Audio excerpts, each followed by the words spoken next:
Bom, as forças de extrema-direita, evidentemente aquelas ligadas ao poder financeiro, sempre agiram de forma violenta ao longo da história do país para manter seus interesses e seus ganhos.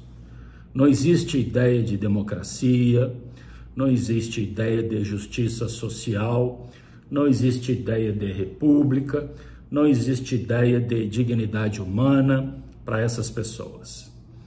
E o atual momento do país mostra, mais uma vez, essas mesmas forças agindo com violência, reproduzindo aquilo que ao longo da história já fizeram, ou seja, atentados, golpes e violência.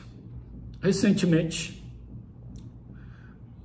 a mídia vem esclarecendo, além dos últimos atentados contra a sede do STF, também um plano da extrema-direita bolsonarista.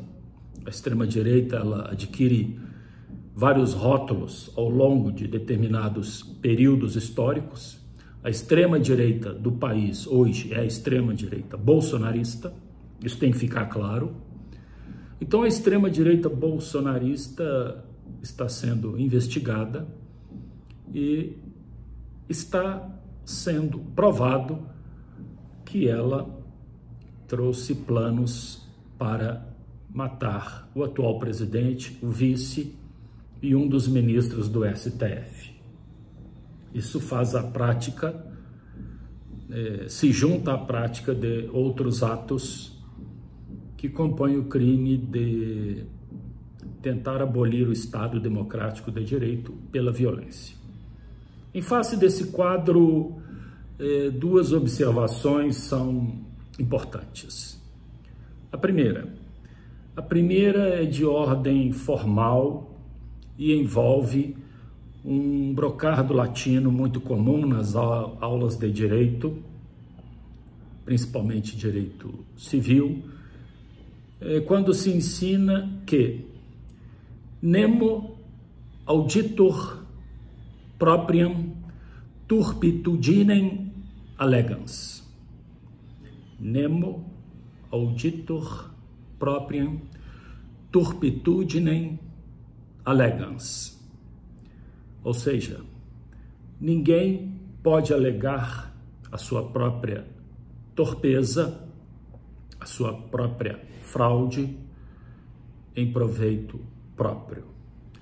O que isso significa? Significa que essas forças de extrema-direita buscam alegar a suspeição do ministro Alexandre de Moraes na presidência dos autos que investigam esses golpes. Esse argumento não procede. Não procede porque o ministro já estava encarregado desta presidência antes de qualquer alegação nesse teor. As alegações contra ele surgiram depois que ele já estava atuando, quando se observou que o ministro Alexandre de Moraes agia com imparcialidade, com a firmeza da lei e com o rigor necessário para conter essa violência da extrema-direita, começaram a surgir esses boatos, essa torpeza contra ele, buscando alegar uma eventual suspeição. Isso não procede de forma alguma, porque, caso contrário, qualquer réu poderia alegar que determinado juiz em seu processo estava agindo dessa ou daquela forma, ao seu descontento, e aí se trocaria o juiz. Portanto, essa afirmação ela não tem consistência, ela não tem amparo dogmático algum. Isso é apenas uma narrativa para criar um clima em desfavor da seriedade que o ministro impõe à apuração e à presidência dos autos. Esse é o primeiro esclarecimento, de ordem formal. O segundo esclarecimento é de ordem material, envolve tipologia. Também se estuda nas faculdades, na dogmática, que um tipo penal ele tem um núcleo, que é o verbo. E esse verbo é o que corresponde à ação. Significa então que a consumação de um crime é a realização do verbo. O summatum opus, o fechamento de um tipo penal, está na realização do seu verbo. Isso não tem nada a ver com o resultado.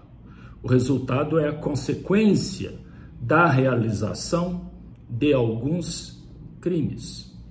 Por exemplo, quando eu realizo o verbo matar, tem o resultado morte. Quando realizo o verbo subtrair, tem o resultado diminuição do patrimônio da vítima, lesar, e por aí adiante.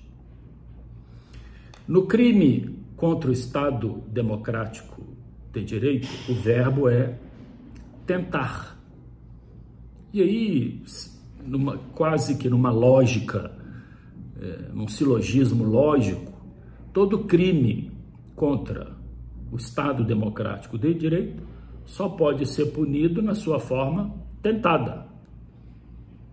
Porque se o golpe obtém êxito, como muitas vezes já aconteceu, o golpe realizado com sucesso impõe uma ditadura e dá legitimidade agora aos seus autores para perseguir, matar e torturar seus adversários. Portanto, todo golpe, ele só pode ser punido na sua forma tentada. Sob esse aspecto, se o verbo é tentar, as forças de extrema-direita praticaram esse verbo, praticaram atos executórios desse verbo, planejaram, se reuniram, determinaram etapas, foram até a esplanada dos ministérios, praticaram danos, agrediram, também escolheram autoridades para serem mortas, o atual presidente, o vice, um dos ministros do STF, fizeram campana na casa de um deles, escolheram as armas, os dias, os horários. Portanto, o verbo do crime, que é tentar, se constitui no summatum opus, na consumação do crime. O crime está consumado. E nesse sentido, se esses autores não forem devidamente punidos, tal qual aconteceu em golpes passados, que foram anistiados, que não tiveram tais crimes devidamente apurados, outros crimes desta ordem irão acontecer. E aí nós não estaremos mais diante do crime de tentar abolir o Estado democrático. Haverá a abolição completa do Estado democrático e essas forças violentas partirão para o seu principal desiderato, o seu principal exaurimento, que é perseguir e matar seus adversários. Então esse é o segundo esclarecimento.